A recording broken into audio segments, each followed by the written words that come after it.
Vous savoir nombreux en attente de cette émission nous rassure de votre fidélité au programme des antennes de la RTA-OPH.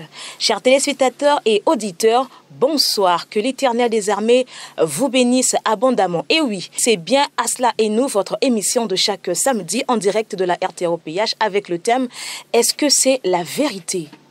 Est-ce que c'est la vérité? Vous allez vous poser la question, qu'est-ce qui est vérité? Alors, nous sommes ici, c'est pour répondre à cette question. Devant ce microphone, Senvish Poitiers, je ne suis pas seule. Comme il est de coutume, nous avons reçu sur ce plateau de la RTA-OPH notre invité principal, qui n'est autre que Papa Charles Mikungi Lundu. Bonsoir Papa Charles et bienvenue à la RTA-OPH.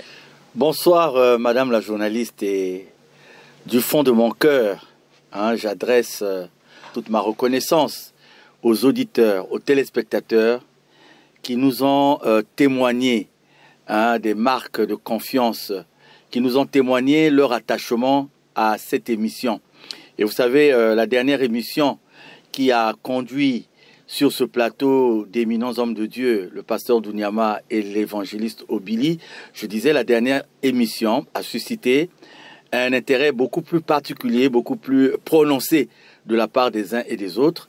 Et nous avons compris que, conformément à la ligne éditoriale de cette émission, eh bien, il faudrait que nous puissions briser la glace, aller au-delà des dénominations, aller au-delà des accessoires, entre guillemets, qui peuvent nous mettre en conflit pour parler de l'intérêt général en ce qui concerne la chose de Dieu. En tout cas, merci, que Dieu vous bénisse, que Dieu soit avec vous. Et l'occasion aussi de remercier tous ceux et toutes celles qui concourent à faire que cette émission ait une voix au niveau international dans le monde entier. Je pense à la RTA-OPH YouTube, Facebook, donc la RTA-OPH Média, 884/83. Je pense à nos amis de la chaîne, cette grande chaîne de la diaspora, Ziana TV, et qui nous passe en Publi News. En tout cas, soyez bénis, que Dieu soit avec nous. Vous avez compris que c'était le mot introductif de notre invité qui est déjà prêt à répondre à toutes les questions pour ce numéro de ce soir. Alors nous allons rappeler le thème de ce soir. Est-ce que c'est la vérité? Soyez scotchés, ne perdez pas de vue cette émission parce que ça va apporter un plus ce soir. Alors Papa Charles, qu'entendez-vous par berceau de l'humanité? Voilà, c'est là toute la question. Madame la journaliste, vous savez, on peut jouer avec l'histoire. On peut jouer avec le temps. Il y a l'histoire qui est propre aux hommes, des hommes qui écrivent l'histoire. Oui. Il y a des faits qui sont propres aux hommes, des hommes qui posent des actes, qui posent un certain nombre de réalisations. Oui. Mais nous l'avons souvent dit, en ce qui concerne Dieu, la relation entre l'homme et Dieu a toujours suscité de la part de l'homme une certaine incompréhension, une certaine inconscience. Et il arrive toujours des moments où l'homme veut se départir de la puissance de Dieu, de la présence de Dieu. Pour ses intérêts, l'homme arrive à changer les préceptes de Dieu, entre guillemets. L'homme cherche à détourner une certaine vérité. Bien que l'histoire, très riche, nous montre que, en ce qui concerne Dieu, quel que soit ce que l'homme peut faire, eh bien, il arrive un moment où Dieu sonne la fin de la récréation. Berceau de l'humanité. Vous savez, c'est une expression qui est là, on en parle, mais on oublie que cette expression, selon mon analyse personnelle, peut aussi être une façon pour Dieu de dire à l'humanité tout entière, en ce qui concerne l'histoire de la spiritualité, que bien qu'il a été remarqué la falsification dans tel domaine, bien qu'on ait dénaturé dans tel autre domaines. Bien qu'on ait édulcoré aussi, quelque part, le berceau de l'humanité est une assertion reconnue, démontrée, argumentée, qui vient dire que on peut tout fabriquer. On peut chercher à voiler une certaine histoire. L'expression berceau de l'humanité vient rétablir la vérité. Nous avons cette expression qui se promène dans notre langage, qui se promène dans des livres, qui se promène dans des documentaires, qui se promène dans des émissions radio, dans des émissions télévisées, qui se promène dans les supports électroniques. Mais on ne se rend pas compte que c'est l'expression, en fait, qui, à un moment donné, vient rétablir la vérité. Alors, en paléoanthropologie, le berceau de l'humanité, la paléoanthropologie, c'est l'étude des ancêtres des hommes. En paléoanthropologie, il a été démontré que l'origine de l'humanité se trouve en Afrique. Que dans l'étude des anciens hominidés, puisque nous relevons de Homo, en ce qui concerne le genre humain, en tout cas, nulle part ailleurs, on a découvert les premiers éléments qui prouvent que l'homme, l'être humain, le tout premier, le descendant, l'ancêtre de l'être humain, a été découvert à tel endroit. Et dans cette étude, jusqu'à ce jour, et de connaissances internationales, anthropologiques, scientifiques, paléontologiques, l'Afrique est le berceau de l'humanité. Donc, le premier homme a été créé en Afrique. Et je disais tantôt que nous sommes dans cette expression, mais en fait, c'est cette expression aujourd'hui qui vient contribuer à la restitution de cette vérité historique sur l'origine même de Dieu. Enfin, je dirais l'origine de Dieu, on ne va pas aller là-dedans, dans ce mystère, mais en fait, l'origine de la création. Pourquoi cette affirmation n'est utilisée exclusivement que pour l'Afrique? Vous savez, il y a des gens qui, dans le maquillage de l'histoire, entre guillemets, dans la falsification de l'histoire, dans toujours cette quête-là permanente de vouloir mettre de côté la vérité en ce qui concerne ces choses très précieuses, alors il y a des hommes qui ont voulu contester cette notion de l'Afrique comme étant le berceau de l'humanité.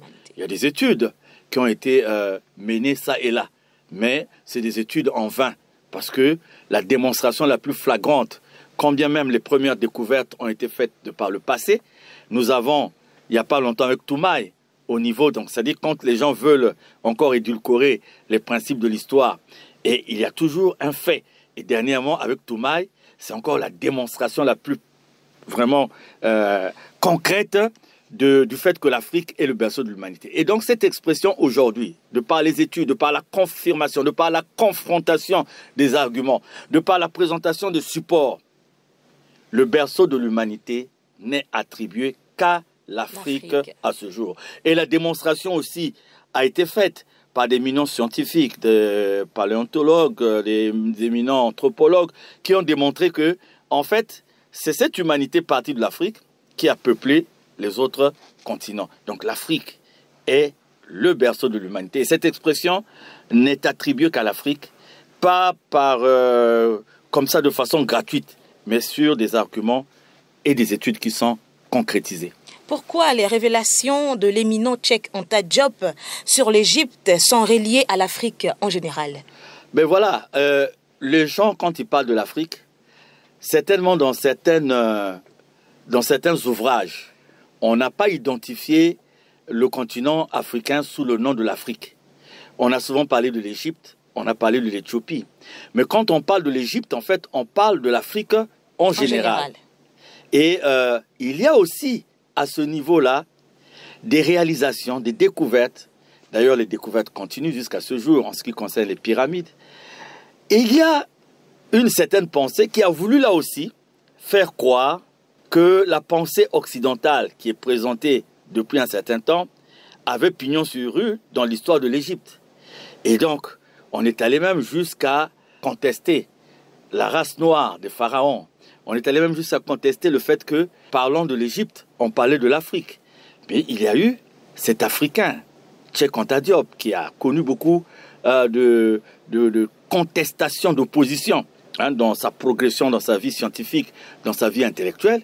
Mais Cheikh Anta Diop, malgré ses oppositions, est arrivé à faire la démonstration, non seulement de cette richesse de l'Égypte qui est l'Afrique, mais encore de la race noire des pharaons en étudiant la mélanine de la peau des momies, alors que c'est des évidences qui étaient devant les scientifiques, mais qui ne pouvaient pas faire le premier pas parce que simplement, ils ne voulaient pas dénaturer ce côté de l'histoire. Et voilà Cheikh Anta Diop, même ses contemporains, à l'époque, ont trouvé dans sa quête de la vérité comme un dérangement parce que l'Africain était arrivé à ce stade où il avait comme honte de vouloir rechercher la vérité dans son histoire. L'Africain était arrivé à ce niveau où la soumission l'avait rendu comme un robot. Et donc, il ne voulait pas sortir de sa situation pour comprendre qu'il y avait une vérité qu'il fallait retrouver. Et en la retrouvant, il fallait la soutenir par de support concret. Et en la soutenant par de support concret, il fallait la présenter aux yeux du monde entier. Voilà Cheikh Anta Diop ce qu'il a fait. Et aujourd'hui, Cheikh Anta Diop n'est plus de ce monde, n'est plus sur cette terre. Mais la richesse de ses enseignements est restée sur cette terre. J'étais à Dakar dernièrement et je suis allé donc non seulement à l'université Cheikh Anta Diop, mais il y a aussi un musée qui est consacré à Cheikh Anta Diop. Je suis allé et je suis revenu avec certains ouvrages parce que je cherchais à comprendre la véracité des études de ce grand homme. Et ces études m'ont conduit d'ailleurs à découvrir un autre égyptologue qui aussi n'est pas un des moindres, Théophile Obenga, qui est de nationalité congolaise. Et nous disons que ces études aujourd'hui commencent à trouver leur place après des siècles, peut-être des années et des années d'oppression, d'oubli volontaire, de diabolisation. Oui. Eh bien, nous arrivons à la restitution de cette vérité. Alors, il est vrai que les bateaux des négriers étaient bénis par des prêtres catholiques? Ah ça, oui. Madame la journaliste, chers auditeurs, chers téléspectateurs, nous avons dit, est-ce que c'est la vérité? En fait, qu'est-ce que nous faisons? Qu'est-ce que nous démarrons aujourd'hui? Qu'est-ce qui démarre aujourd'hui? Oui. C'est une série de questions. C'est une série d'analyses sur le fait que, tout d'un coup, on est venu en Afrique. On a traité ceux qui vivaient en Afrique de peuplade et pas de peuple. Il n'y avait que des expressions, il n'y avait que des mots pour les réduire à néant. Et aujourd'hui, on veut se poser un certain nombre de questions. Est-ce que ce qu'on nous a dit était vrai? Est-ce que ce qu'on nous a présenté en matière de spiritualité, en matière de Dieu, oui. Je précise bien en matière de Dieu, est-ce que le Dieu qu'on nous a présenté par les missionnaires, et c'est celui-là, est-ce que nous ne le connaissions pas? Est-ce que nous étions véritablement des peuplades qui ignoraient la présence de Dieu? Est-ce que le Nzambi Mpungu était quelque chose d'importé? Est-ce que comme ça, on est venu nous trouver, nous étions des animaux qui ne connaissaient absolument rien, on nous a dit voici Dieu. Nous commençons une série d'émissions dans ce sens-là. Et vous avez parlé des bateaux de négriers, vous savez, Dieu est amour. Aujourd'hui, quand vous avez la parole de Dieu, on vous dit Dieu est amour. Même quand vous lisez, vous avez la parole de Dieu, Jésus dit qu'il a été dit, vous avez entendu, quand il parle de l'Exode, quand il parle du décalogue, il dit, il vous a été dit ceci, il a été dit cela. Mais moi, je vous dis, aimez Dieu plus que tout et aimez le prochain comme vous-même. Aimez Dieu plus que tout, aimez le prochain. Donc, voilà. Dieu est amour. Aujourd'hui, aucun prêtre catholique, aucun pasteur de l'église protestante, aucun pasteur armé du salut, aucun membre confirmé de l'association Zolo Amour OPH, aucun ne pourra dire que l'amour n'est pas de Dieu. Dieu est amour. Donc, à partir de cet instant, on se dit, si on vous amène Dieu, on vous conduit à connaître Dieu, à découvrir Dieu, à accepter Dieu. Donc c'est l'amour. C'est l'amour qu'on vient vous donner. C'est l'amour qu'on vient vous démontrer. C'est l'amour qu'on vient vous montrer. Alors d'où vient-il qu'on déporte des esclaves, on prend des gens de là où ils étaient pour les amener quelque part, et c'est béni. Ceux qui sont censés vous amener le Dieu d'amour, bénissent ceux qui vous attrapent comme des animaux. Même les animaux, à la limite, étaient bien traités. Ah oui. Vous vous attachez avec des chaînes, on vous met dans des caves, des navires, dans des conditions inhumaines, et on prie. Et oui, le 8 janvier 1454, l'Église catholique et le pape Nicolas bénissent l'esclavage et la traite négrière. La bulle du pape Nicolas V du 8 janvier 1454, nous allons lire un extrait, ce que le pape écrit. Il dit, « Nous avions jadis, par de précédentes lettres, concédé au roi Alphonse du Portugal, entre autres choses, la faculté pleine et entière d'attaquer, de conquérir, de vaincre, de réduire et de soumettre tous les Sarrasins, c'est-à-dire les Africains. » Suivez, le Dieu qui apporte l'amour, les missionnaires qui apportent l'amour. Nous avons découvert des peuples, ou alors des peuplades comme ils ont dit. On va leur montrer Dieu, donc on va leur montrer l'amour. Mais qu'est-ce qu'on dit? On donne le pouvoir à d'autres. On donne la bénédiction aux autres, la faculté pleine et entière d'attaquer, de conquérir, de vaincre, de réduire et de soumettre tous les Samaritains. Voilà, c'est ça la bulle du pape Nicolas V du 8 janvier 1454. À partir de là, on peut se poser la question de savoir, ces peuples-là dont on dit, qui ont reçu les missionnaires dans les conditions qui étaient les nôtres. Parce que l'amour de Dieu, nous, on l'avait. Oui. Les mbongi, la réception, le partage, la fraternité, la communauté, nous l'avions dans nos coutumes, dans notre culture, oui. Où l'étranger était roi, où le visiteur de passage était roi. Nous avions cet amour de venir en aide aux autres. Et on nous dit que cet amour ne relève pas de Dieu, ne relèvait pas de Dieu, et on nous montre un Dieu qui est amour, mais on dit à ceux-là qu'on veut montrer ce nouveau Dieu, on dit à d'autres, vous pouvez les attaquer, c'est de Dieu. Vous pouvez conquérir, c'est de Dieu. Vous pouvez les vaincre, c'est de Dieu. Vous pouvez les réduire. Vous savez ce que ça veut dire réduire? C'est de Dieu. Et oui, les bateaux de négriers, la traite a eu l'accord moral de l'Église catholique, parce que certains négriers, certaines personnes à l'époque dont le roi dont il est question, se posaient la question sur un plan moral, si ce qu'ils allaient faire répondait à la volonté de Dieu. Oui.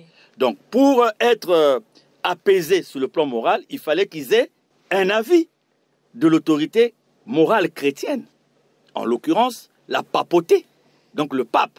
Et le pape leur dit, voilà, en dehors des lettres que vous avez, donc en dehors de ce fait-là, ils avaient déjà donné, il dit, en dehors des précédentes lettres, nous avons concédé au roi, entre autres. Donc en dehors de ça, il y a eu entre autres choses. C'est là, les Africains, nous ne sommes pas dans un processus d'apartheid ou de racisme et tout. Nous sommes dans un processus en matière de spiritualité, du rétablissement d'une certaine vérité. Oui. Et aujourd'hui, il faut comprendre que ceux qui perpétuent cette façon de comprendre, de croire en un Dieu qui n'est pas le nôtre, eh bien, ils ont prouvé de par le passé que l'amour de ce Dieu, eux, ils ne l'avaient pas. Parce qu'ils nous ont mis moralement à la disposition des gens qui pouvaient nous faire, qui pouvaient nous soumettre, nous vaincre, nous conquérir, nous réduire, nous soumettre. Et surtout, la soumission. Donc, c'est la clé. Ce sont là des éléments en vrac que nous prenons pour relancer le débat. Parce qu'aujourd'hui, idiotement parlant, je ne sais pas si le mot existe, idiotement parlant, nous nous lançons en matière de spiritualité en suivant, comme ça, par enthousiasme, certaines personnes, certains courants, certaines idéologies, alors que nous oublions qu'à la base, ces idéologies ne sont pas venues en fait pour nous apporter le véritable message. Mais nous n'allons pas conclure comme ça au cours d'une première émission. Nous allons mettre le maximum d'éléments au fur et à mesure à la disposition des auditeurs et des téléspectateurs pour ouvrir un débat, pour dire est-ce que ce Dieu-là qui nous a été présenté dans cette forme et dans ce fond, est-ce que c'est la vérité? Nous allons faire un tour du côté de la régie, trouver les méshabiles de Merveille Massy et revenir tout juste après.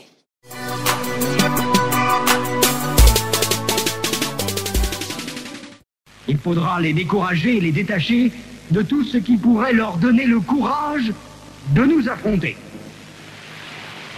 Je songe ici spécialement à leurs nombreuses fétiches de guerre qu'ils prétendent ne point abandonner. Votre action doit porter essentiellement sur les jeunes, afin qu'ils n'hésitent point de nous saluer. Quand le commandement du Père est en contradiction avec celui des missionnaires, qui sont les pères spirituels de leurs âmes, vous insisterez particulièrement sur la soumission et l'obéissance, même aveugle. Cette vertu se pratique mieux quand il y a absence de critique. Apprendre aux élèves à croire et non à raisonner. Ce sont là, chers prêtres, pasteurs et compatriotes, quelques-uns des principes que vous appliquerez sans faille. Vous en trouverez beaucoup d'autres dans les livres et textes qui vous seront remis à la fin de cette séance. Vous verrez donc ce que je recommanderais à vous, prêtres et pasteurs blancs. Évangélisez les Noirs jusqu'à la moelle des os, afin qu'ils ne se révoltent jamais contre les injustices que vous leur ferez subir. Faites-leur réciter chaque jour « Heureux ceux qui pleurent, car le royaume des cieux leur appartient ». Convertissez les Noirs au moyen des chicottes. Gardez leurs femmes à la mission pendant 9 mois, afin qu'elles travaillent pour vous. Courtisez-les s'il le faut, et exigez ensuite à ces convertis qu'ils offrent en signe de reconnaissance des bonnes viandes, poules, coqs et œufs, chaque fois que vous visitez leur village. Faites tout pour éviter que les Noirs ne deviennent riches. Pour ce faire, chantez-leur chaque jour qu'il est impossible à un homme riche d'entrer dans le royaume des cieux. Faites-leur payer une taxe chaque semaine à la messe de dimanche. Détournez cet argent prétendument destiné aux pauvres pour avoir des magasins importants là où vous êtes, paroisses, procures. Transformez vos missions ainsi en de gros centres commerciaux florissants et aidez légèrement les pauvres pour encourager d'autres blancs à investir régulièrement. Demandez aux Noirs de mourir de faim et vous autres vous mangerez 5 fois par jour. En plus, que vos ventres soient toujours pleins de bonnes choses et que vos bouches exhalent partout l'odeur des oignons. Instituez pour eux un système de confection qui fera de vous de bons détecteurs pour dénoncer tout Noir à une prise de conscience pour la revendication de l'indépendance nationale.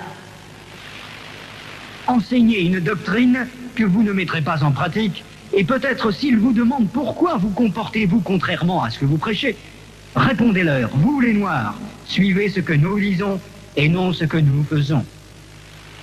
Et s'ils répliquent en disant qu'une foi sans œuvre est une foi morte, fâchez-vous en appliquant le fouet et répondez-leur, heureux ceux qui croient sans protester. Dites-leur que les statuettes que vous gardez chez vous sont l'œuvre de Satan. Confisquez-les et allez remplir vos musées, ainsi que ceux de Ternérine au Vatican.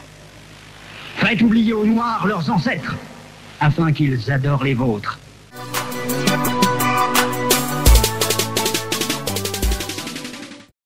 De retour dans ce somptueux studio de la RTA OPH, vous êtes en direct de votre émission Asla et nous qui a pour thème Est-ce que c'est la vérité? Un thème qui est en train de se développer avec l'invité principal de cette émission, Papa Charles Mikungi Lundu. Jésus est annoncé dans l'Ancien Testament, il arrive. Et ce sont pourtant ceux-là qui étaient censés maîtriser les Écritures qui le rejettent jusqu'à le faire crucifier. Pourquoi? Il faut que nous comprenions bien la portée de la question que vous soulevez, parce que c'est là tout le problème. Hein. Aujourd'hui, on est retranché dans des schémas et qui nous empêchent de comprendre la vérité. Vous voyez, ça c'est un exemple frappant. Vous avez les pharisiens, vous avez les sadducéens, vous avez les scribes, des gens qui ont la maîtrise de la Torah, les gens qui ont la maîtrise des Écritures, les gens qui ont la gestion des synagogues, des temples. Donc, quand vous voyez Écriture, vous voyez synagogue, vous voyez qui? Dieu. Donc, on peut dire aisément que c'est des gens qui sont là pour défendre Dieu et pour faire le travail de Dieu. Dieu, Jésus qui est annoncé dans l'Ancien Testament, dans les mêmes Écritures qu'ils ont, les rouleaux qu'ils déroulent à longueur de journée, donnent la confirmation de la venue du Christ. Et ce Christ arrive. Ceux qui devaient être les premiers à le recevoir, à le reconnaître d'abord, ça devait être ceux-là qui étaient plongés dans les Écritures. Oui. Jésus arrive, lesquels devaient être aussi les premiers à rencontrer l'assentiment de Jésus. Ça devait être eux. Donc Jésus en venant, moi Mikungi Lundu Charles, je vais à Dakar, j'ai 2 enfants à Dakar. Quand j'arrive, les premières personnes que je contacte, ce sont mes enfants. Avant même d'y arriver, je dis à mes enfants, j'arrive. Donc à l'aéroport, c'est l'un de mes enfants ou tous mes enfants qui sont là. Oui. Maintenant, les autres, je pourrais les rencontrer après. Oui. Est-ce que vous comprenez? Bien sûr. Donc Jésus arrive, normalement, il s'adresse vers ceux-là qui gèrent les synagogues, les temples, qui sont là tous les jours en train de lire la Torah, le Pentateuque. Ils sont dans les Écritures. Ils peuvent les réciter. De la première virgule au dernier point, ils ont ça dans leur tête. Mais Jésus arrive, il ne va pas vers eux. Il va vers les enfants de Zébédée. Il va vers l'ancien percepteur des impôts, Matthieu. Des gens qui n'étaient pas dans la mouvance ni des pharisiens, ni des sadducéens, ni des scribes. Qui ne connaissaient même pas Dieu. Matthieu, par exemple, on fait même le reproche à Jésus d'être allé manger chez Matthieu, qui s'appelait Lévi à l'époque. Il faut retenir ce passage, c'est l'image à peu près de ce que nous vivons aujourd'hui. Des gens qui prétendaient maîtriser la parole de Dieu, qui prétendaient servir Dieu, qui prétendaient connaître Dieu, mais qui n'ont pas reconnu Dieu. C'est très important, mes chers amis, mes frères, mes sœurs, c'est très important. Ce ne sont pas tous ceux-là comme nous qui récitent des versets bibliques à longueur de journée, qui dorment même, qui jeûnent dans les églises, qui peuvent reconnaître le véritable Dieu. Sinon, les pharisiens, ils auraient reconnu en Jésus Dieu. Mais lesquels vont combattre Dieu? Ce sont les pharisiens. Ils vont dire, Ésaïe nous a parlé d'Emmanuel, Dieu est avec nous. Toi, tu viens avec un autre nom qui est Jésus. Parce que, rassurez-vous, madame la journaliste, quand Jésus est là, le Nouveau Testament n'existe pas. On est encore dans l'Ancien Testament. Le Nouveau Testament est le rendu du ministère de Jésus. Donc, c'est un élément important parce qu'aujourd'hui, beaucoup d'Africains, chrétiens, refusent de repartir vers la vérité parce que, de la même façon, je ne juge pas, Dieu me pardonne si je le fais de façon non volontaire, refusent de se mettre face à cette vérité parce que ils sont enfermés dans ces schémas. Et voyez combien de temps les pharisiens sont restés sur cette terre. Et voilà qu'ils ont conduit Jésus jusqu'à se faire crucifier. Beaucoup d'Africains aujourd'hui, quand vous leur parlez de la restitution de la vérité, de l'histoire même de Jésus vis-à-vis de l'Afrique, ils vont faire le reproche, ils vous disent, voilà, les choses ont été déjà faites, les choses sont déjà établies. Donc, c'est un problème d'esprit, de vérité. On loue, on n'a pas besoin de savoir s'il était africain, s'il était... Non. Il y a des aspects importants qu'il faut rétablir dans la vérité.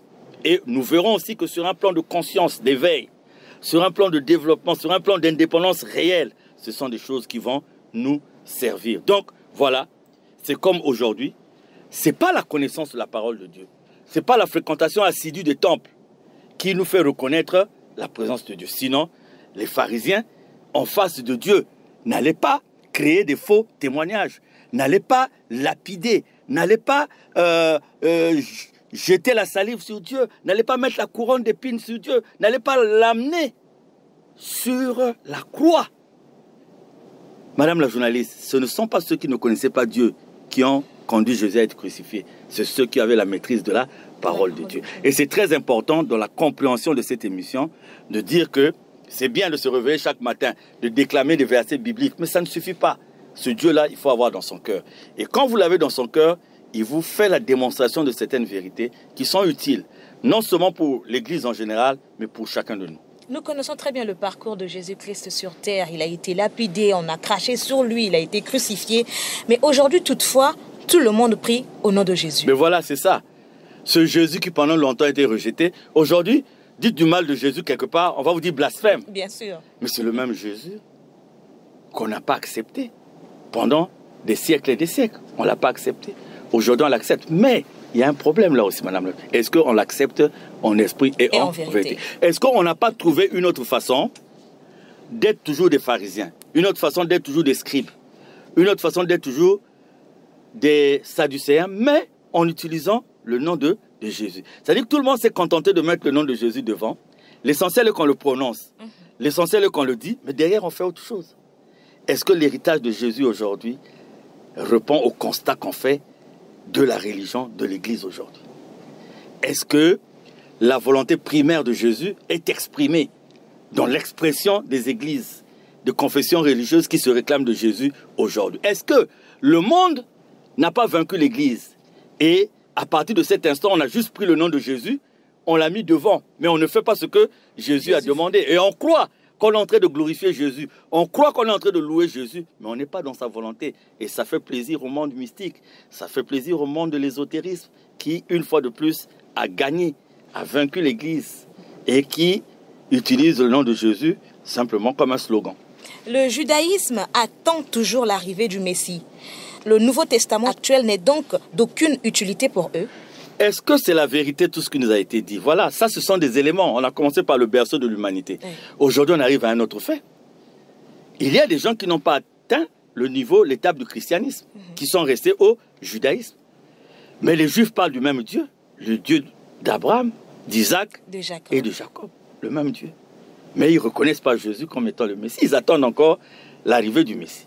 Donc en fait, pour eux-mêmes, le Nouveau Testament n'existe pas. C'est le grand débat qu'on va soulever tout à l'heure, de voir si la parole de Dieu n'a pas vu passer la main de l'homme quelque part. Est-ce que la main de l'homme n'est pas passée dans la restitution même de la parole de Dieu? Grande question. L'élément prévu est prêt. Nous faisons un tour du côté de la régie et on revient tout juste après.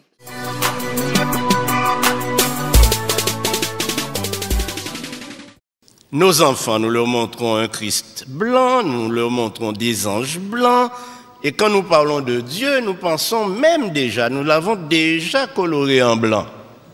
Frères et sœurs, notre religion n'aura aucun sens si nous nous mettons à imaginer notre religion à travers la religion des autres. Dieu ne nous a pas été prêté par les Blancs, puisque Dieu est le Dieu des Noirs. Nous ne pouvons pas prétendre suivre une religion que nous avons reçue de ceux qui nous ont évangélisés. D'ailleurs, ceux qui nous ont évangélisés, ils ont commencé par nous tuer lorsque nous n'acceptions pas leur religion. Mais la question est, mais quelle est la couleur de Jésus? Quelle est la couleur de Dieu lui-même? Le plus grand et plus célèbre, plus fameux Africain que je connaisse, c'est Moïse, né en Égypte. Il est né en Égypte. C'est un Africain, Moïse. Un Africain noir. Lisez le Cantique des Cantiques. Je suis noir et je suis belle. Alléluia. L'Afrique est le berceau de l'humanité, n'est-ce pas? Et si le berceau de l'humanité est en Afrique, ça signifie que Dieu a créé Adam et Ève en Afrique.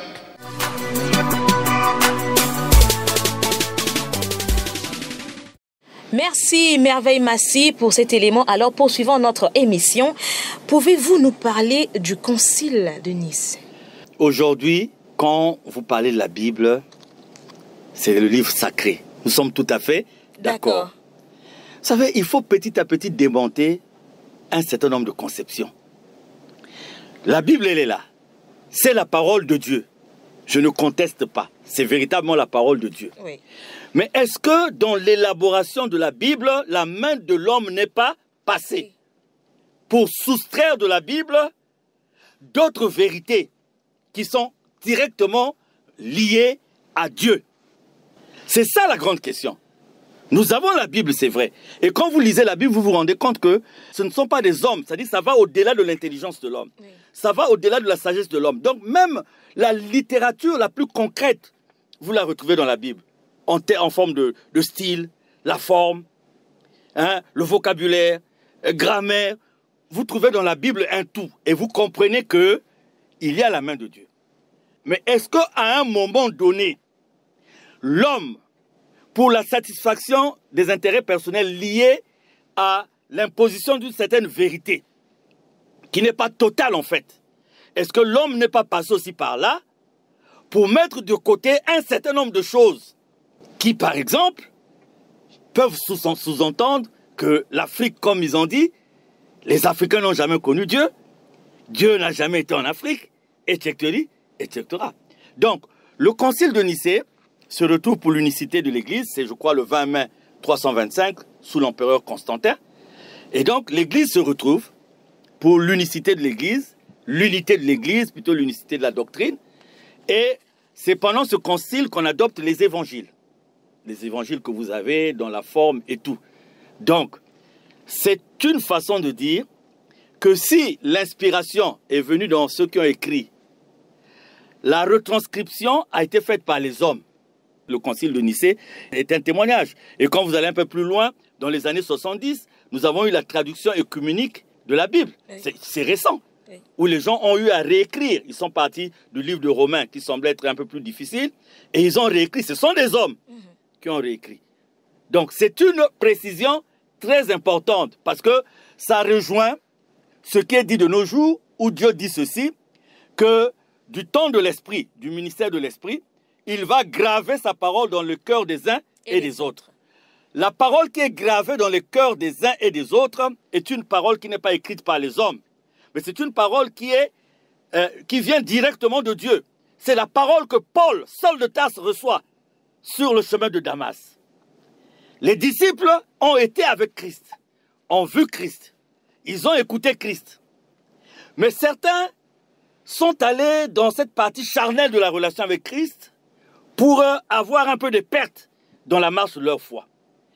Paul, il reçoit Christ. Quand vous lisez les écrits de l'apôtre Paul aux différentes communautés, vous avez une façon différente de s'exprimer par rapport à ceux qui ont été avec Jésus de façon physique. Oui. Et vous avez la démonstration que Dieu a gravé dans le cœur de Paul la parole. Et la Bible, nous l'avons dans nos cœurs. Vous voyez, une maman analphabète qui n'a jamais été à l'école, mais qui connaît Dieu, elle va demander la lecture de la Bible à Dieu dans une relation d'intimité directe entre Dieu et son cœur. Et Dieu gravera dans son cœur les paroles qu'il faut et qui vont être autour de l'amour de Dieu, qui s'exprimera par ses actes, qui s'exprimera par ses comportements. Donc, c'est différent de cette Bible que les hommes ont eu à apprendre. Et c'est une notion importante de savoir qu'à un moment donné, parce que les gens, oui, je disais, la parole est gravée dans nos cœurs, mais quand nous prenons la Bible et que nous avons une lecture biaisée de verset en verset, nous risquons de rejoindre la volonté primaire de toutes ces personnes qui ont enlevé de la Bible un certain nombre de vérités. Je dis bien enlevé, j'insiste, parce qu'aujourd'hui, il y a des études sérieuses qui prouvent qu'il y a des faits qu'on n'a pas voulu mettre dans la Bible, qu'il y a eu des débats de personnes pour savoir si tel livre doit être dans la Bible ou si tel livre ne doit pas être dans la Bible. Des débats de personnes. Et ces débats se sont poursuivis jusqu'à ce jour. Et le concile de Nicée en est une démonstration. Par rapport à ce que vous avez dit, Papa Charles, il existe donc différentes versions de la Bible. Mais bien sûr. Oui, pourquoi? Bien sûr, la parole de Dieu, je disais, elle est unique. Suivez-moi très bien, parce que il y a des gens qui sont dans des bulles, qui ne veulent pas sortir de ces bulles, parce que pour des raisons qu'ils connaissent. Mais aujourd'hui, ce qui démontre même de la main de l'homme passé dans l'écriture de la chose de Dieu, c'est les différentes versions que nous avons en matière de Bible. Nous avons d'abord, en termes catholiques et en termes protestants, nous avons une différenciation dans la conception même des livres. Nous avons même, depuis le concile de Nicée, nous avons des évangiles qui ont été acceptés. Mais nous avons d'autres livres qu'on appelait apocryphes, notamment un certain nombre d'actes, qui n'ont pas été acceptés, qui ont été jugés de ne pas répondre du canon, donc qui n'ont pas été canoniques. Il y a, par exemple, aujourd'hui, des évangiles qui ont été découverts par la suite, l'évangile de Thomas, il y a des livres, les livres d'Enoch et tout, qui n'ont pas été jugés dignes d'être dans la Bible. Sur quelle base? Les gens vous diront que, avant de se réunir, ils ont demandé l'assistance de Dieu. Et c'est Dieu qui leur a dit quels sont les livres qui pouvaient être dans la Bible et quels sont les livres qui ne pouvaient pas être dans la Bible. Soit. Mais est-ce que tous ceux qui étaient là, on est convaincus qu'ils étaient avec eux, qu'ils étaient avec Dieu? C'est là la grande question. Parce que si c'est la même forme des bulles de Nicolas V pour bénir l'esclavage, pour dire conquérir, soumettre, c'est sûr qu'on évitera de mettre dans la Bible en question tout ce qui peut éveiller la conscience des gens qu'on veut soumettre, la conscience des gens qu'on veut conquérir, la conscience des gens qu'on veut dominer, la conscience des gens qu'on veut réduire. Mais il ne faut pas mettre, vous avez suivi l'évocation du discours du roi Léopold, c'est tout à fait clair. Jomo Kenyatta a dit, quand les missionnaires sont venus, ils nous ont amené la Bible et nous on avait nos terres. Ils nous ont demandé de fermer les yeux. Et quand nous avons fermé les yeux, nous on avait maintenant la Bible et ils avaient nos terres. C'est une expression qui veut tout dire. Donc, il y a différentes versions. Aujourd'hui, vous allez voir des livres dits apocryphes. Vous allez voir d'autres livres dans certaines Bibles dits deutérocanoniques, donc qui sont du deuxième canon. Et vous allez retrouver des livres tels que Ecclésiaste, Siracide, dans certaines Bibles, vous n'allez pas le retrouver dans d'autres Bibles. Donc qu'est-ce qu'on va dire par là? Que si on lit Siracide, on n'est pas de Dieu parce que dans certaines Bibles, on ne les retrouve pas. C'est juste là encore, c'est des signes. C'est-à-dire que nous avons dit que nous n'allons pas tout décortiquer au cours de cette émission, mais au fur et à mesure parce que nous lançons une série d'émissions dans ce sens. Nous lançons une série d'émissions pour prendre aussi les arguments à travers le monde pour essayer de répondre à la question de savoir si ce qu'on nous a dit dès le départ était la vérité. On parle aussi des manuscrits de Kérom, de la Bible oubliée, des évangélistes, des Judas. Mais voilà, il y a tout ça. Le débat, il est là. Il y a un certain nombre de livres qui n'ont pas été inclus. Et même au moment où on met de côté certains livres apocryphes, où on se pose des questions sur un deuxième canon, sur des livres deutérocanoniques, il arrive des découvertes par la suite, notamment les découvertes de la mer morte. Pourquoi ces découvertes arrivent après? On découvre des parchemins authentiques où il y a l'évangile de Judas, l'évangile de Thomas. Il y a même la restitution de l'histoire de Marie qu'on retrouve après. Donc c'est ce que je disais au départ, au début de cette émission, que l'homme, de par son intelligence, peut fabriquer un certain nombre de choses. Mais la réalité du gouverneur universel, Dieu, fait que il y aura toujours, comme disait Simon Kimbangu, matière à attraper le voleur par l'objet qu'il a eu à voler. Et aujourd'hui, il y a des incongruités. Aujourd'hui, il y a des contradictions qui poussent à se poser la question de savoir est-ce qu'à un moment donné, l'homme n'a pas voulu mettre sa main dans l'établissement de ce qui est de Dieu. Par exemple, en ce qui concerne la Bible, pourquoi tel livre a été retenu, pourquoi tel autre livre n'a pas été retenu. Papa Charles, nous avons feuilleté la Bible de Genèse jusqu'à Apocalypse. Mais la Bible ne fait état d'aucun homme noir important. Pourquoi? Mais c'est ça le problème. L'Afrique, le berceau de l'humanité. Il est reconnu de façon universelle que l'Afrique est le berceau de l'humanité. Alors pourquoi aucun disciple n'est noir? Pourquoi aucun homme important de la Bible est noir? Pourquoi? Il y a problème, madame la journaliste. Pourtant, l'Afrique est le berceau de l'humanité. Donc, en fait, quand Dieu crée l'homme, il le crée en Afrique. Et aujourd'hui, il y a, comme disait Simon Kimbangu, je le disais tantôt, qu'il faut attraper le voleur avec l'objet qu'il a volé. Vous allez vous rendre compte que la Bible, en fait, parle de l'Afrique. La Bible parle de l'Afrique. Et ce n'est pas une quête des Noirs que nous sommes pour le revendiquer. Vous allez suivre le pasteur Éric Tourbillon qui fait la démonstration du fait que le jardin d'Éden se trouve en Afrique. On vous fait la démonstration du fait que Moïse était un Africain et que Jésus est noir. Ce n'est pas des paroles pour distraire. Mais regardez le cas de Paul. Quand Paul se présente devant un officier romain, qu'est-ce que l'officier romain dit de Paul? Il dit, n'est-ce pas vous l'Égyptien qui était avec... Il dit de Paul, n'est-ce pas vous l'Égyptien? Or, les Égyptiens à l'époque, c'était quoi? Des Noirs. Donc, quand il se retrouve devant Paul, il voit que Paul ne ressemble pas aux Romains. Que Paul ne ressemble pas à ses contemporains. Il dit, c'est pas vous l'Égyptien qui était. Donc, il donne par là même la nature raciale ou d'origine de Paul. La Bible, c'est l'histoire de l'Afrique. La Bible, c'est l'histoire de Dieu. Et Dieu, c'est l'histoire du commencement. Le commencement, c'est en Afrique. Et il faut se poser la question de savoir aujourd'hui pourquoi. Évidemment, à part Simon, quand vous parlez de Simon de Cyrène, celui qu'on demande d'aider Jésus dans la croix, mais quand on parle de Cyrène, c'est où? C'est en Afrique. C'est en Afrique. Quand on parle de Libye, on parle d'Égypte, c'est en Afrique. Oui. Donc, vous savez, c'est comme si quelqu'un dit, moi, je ne veux pas manger du piment. Je ne veux pas manger le piment. Ne mettez jamais le piment dans ma nourriture. Mais il y a une personne qui met quand même le piment dans la nourriture et qui se rend compte que non, la nourriture est réservée à une personne qui n'aime pas le piment. Donc, on fait tout pour enlever tout le piment visible.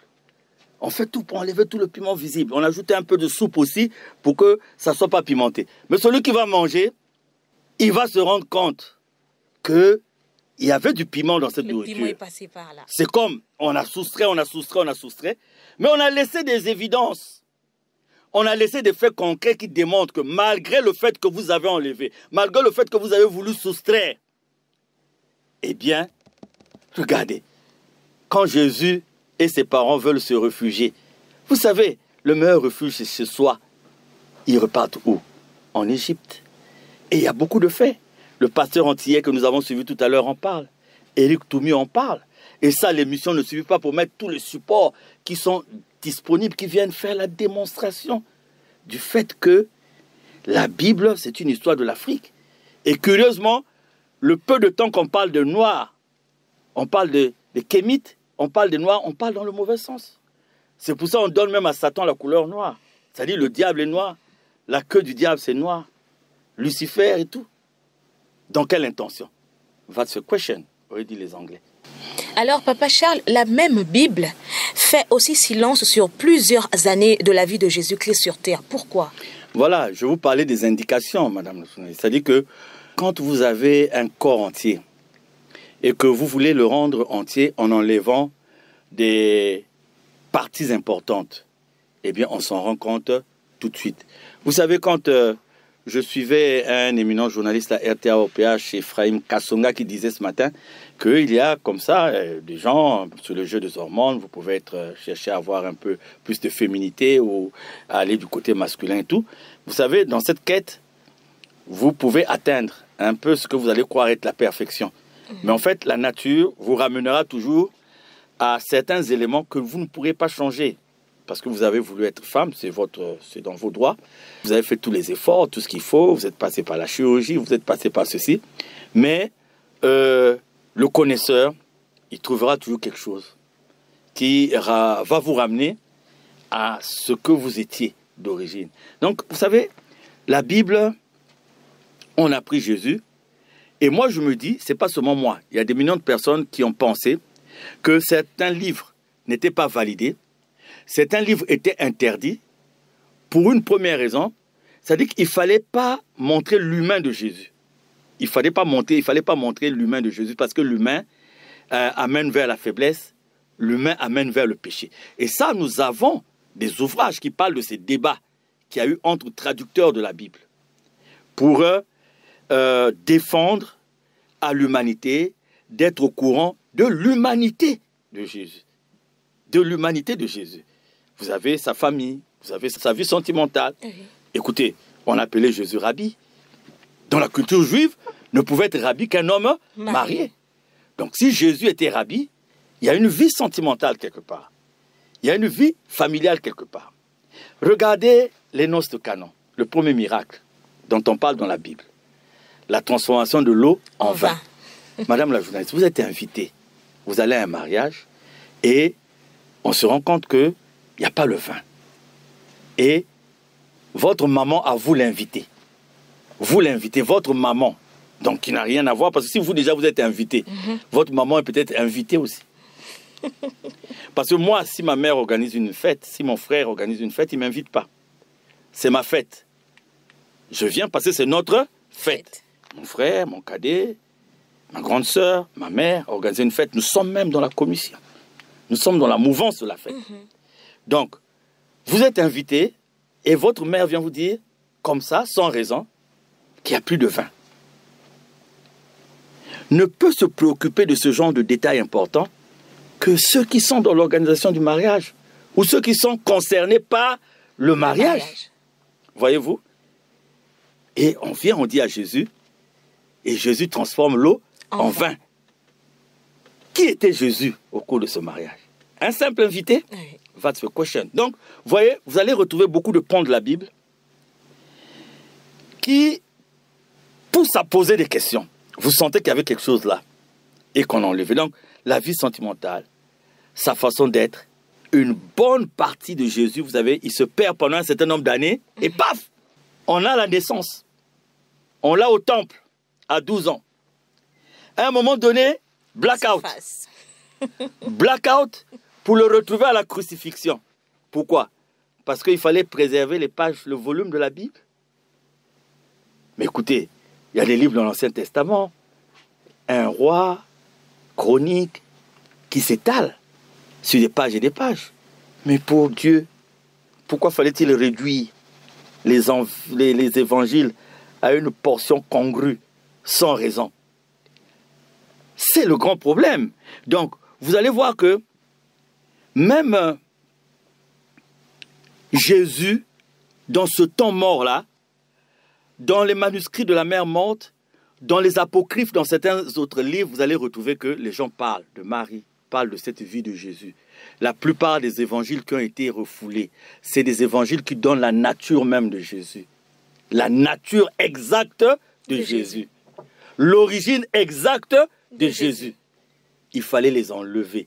Mais je félicite les gens qui ont fait ça parce que c'est un travail, parce que malgré tout le temps qu'ils ont pris, mais il est resté quand même quelques myomes. On n'a pas tout enlevé. Il est resté quand même quelques fibromes. On n'a pas tout enlevé. Voilà. C'est les questions. Est-ce que ce qui nous a été dit jusqu'à présent, c'est la vérité? Nous mettons à votre disposition des analyses et nous allons les poursuivre au cours des émissions qui viendront pour vous faire la démonstration que quelque part, il y a eu mensonge. Quelque part, il y a eu falsification. Papa Charles, vous avez affirmé, et nous le savons tous, que l'Afrique est le berceau de l'humanité. Mais il est de façon comédienne une parole qui a été inculquée dans les valeurs des Africains, que Dieu a déjà quitté l'Afrique. Votre analyse par rapport à ça? Mais suivez seulement la marche actuelle du monde. Moi, je suis de ceux qui sont convaincus que le rôle de l'Afrique, il est à venir. Parce que je ne souhaite pas l'effondrement du monde occidental. Je ne suis pas un politicien. Et je pense que je ne ferai jamais la politique. Je préfère rester dans mon cadre de la spiritualité. Mais nous remarquons à travers beaucoup de fléaux, nous remarquons à travers beaucoup de faits que le monde occidental, quelque part peut-être, va encore avoir besoin de l'Afrique. Je suis un économiste, c'est vrai, un économiste de la santé. Et je pourrais prendre un petit exemple. Vous savez, la perturbation de la fourniture du gaz liée au conflit Russie-Ukraine donne de la valeur aujourd'hui au gaz africain. Le gaz africain est coté et recherché. Donc, c'est déjà un signe. Et on pourra en avoir d'autres dans les années, dans les jours à venir. Et ce continent qui est encore vierge, malgré l'exploitation, je trouve qu'il est encore vierge. Et il aura cet éveil, cette conscience spirituelle qui conduira à faire... Vous savez, dans le passé, nous avions, par exemple, en ce qui concerne notre pays, nous avions déjà été capitale de la France libre.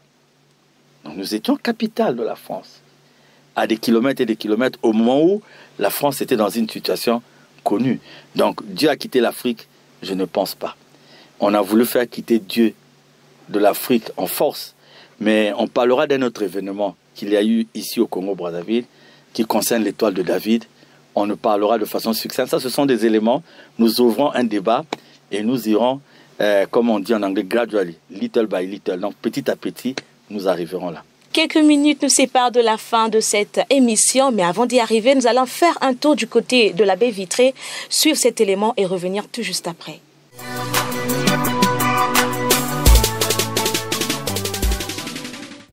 Regardez la description du Jardin d'Éden. Le Jardin d'Éden, il y avait 4 fleuves qui sortaient. Qui étaient ces fleuves et où étaient-ils? Du pays d'Éden, chapitre 2, Genèse, chapitre 2, verset 10. Du pays d'Éden sortait un fleuve qui arrosait le jardin, et de là, il se divisait en 4 bras.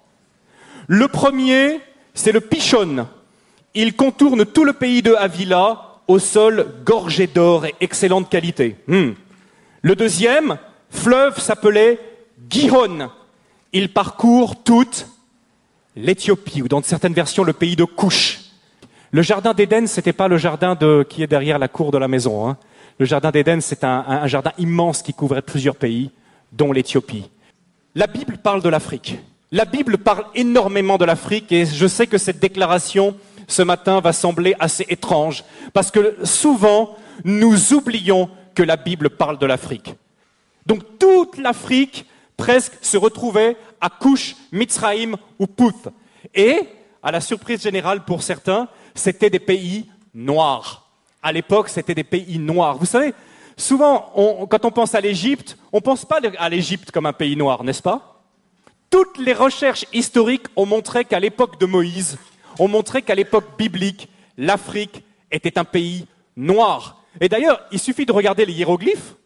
Moïse, né, grandi en Afrique, passé 40 ans de sa vie en Afrique.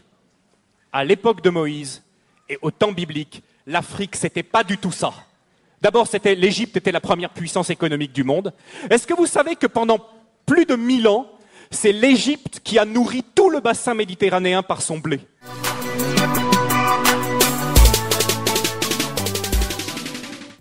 Merci, chers téléspectateurs et auditeurs. Vous êtes toujours en écoute de votre émission Asla et nous.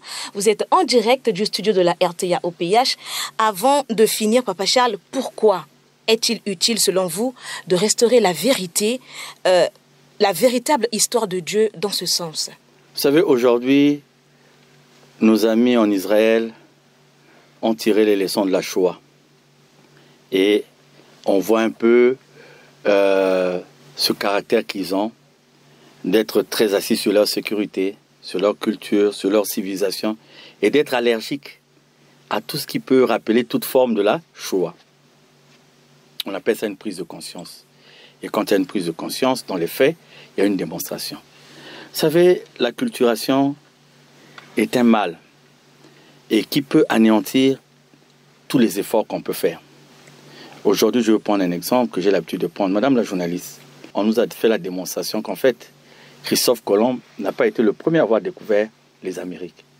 On nous a parlé d'un grand roi malien qui a mis ses bateaux en mer au moment où il n'y avait pas de GPS, pas de moyens de navigation, je ne sais pas comment, mais qui est arrivé aux Amériques et qui a fait même un retour de message au Mali et il s'est créé des échanges.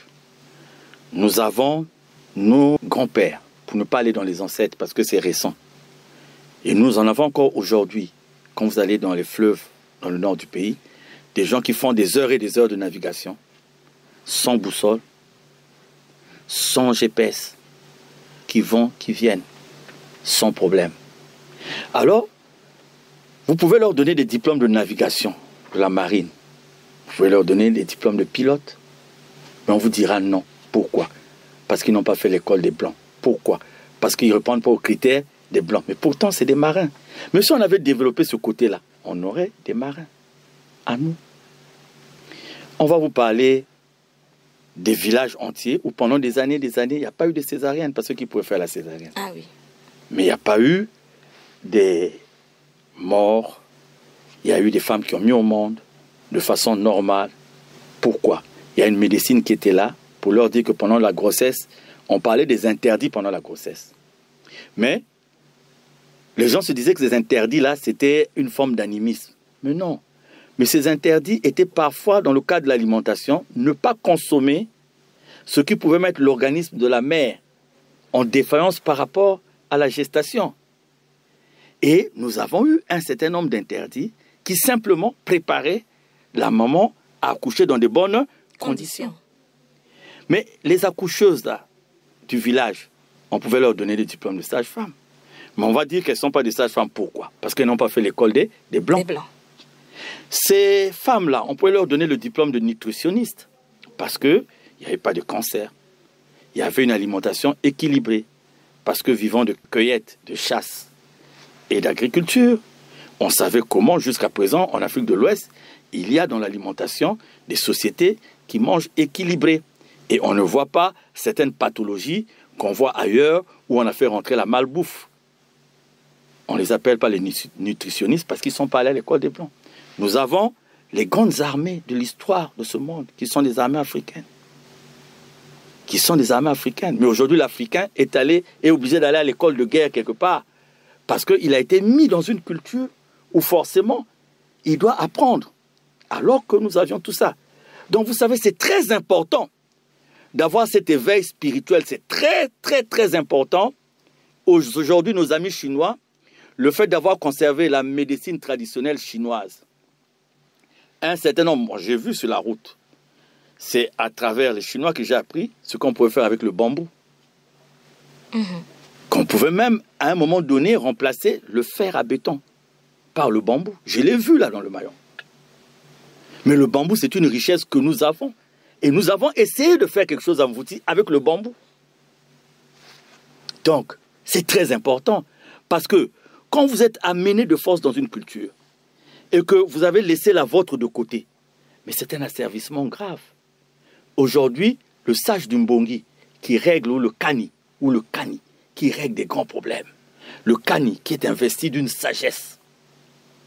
Mais on peut lui donner le titre de professeur agrégé de droit. Parce qu'aujourd'hui, en droit, on dit les sources du droit, c'est la doctrine, c'est la coutume, c'est la jurisprudence, etc., etc. Mais nous avons des Kani, nous avons des gens au Mbongi, des chefs coutumiers qui géraient de ces litiges. Mais ils pouvaient être des procureurs, des substituts, je ne sais pas quoi.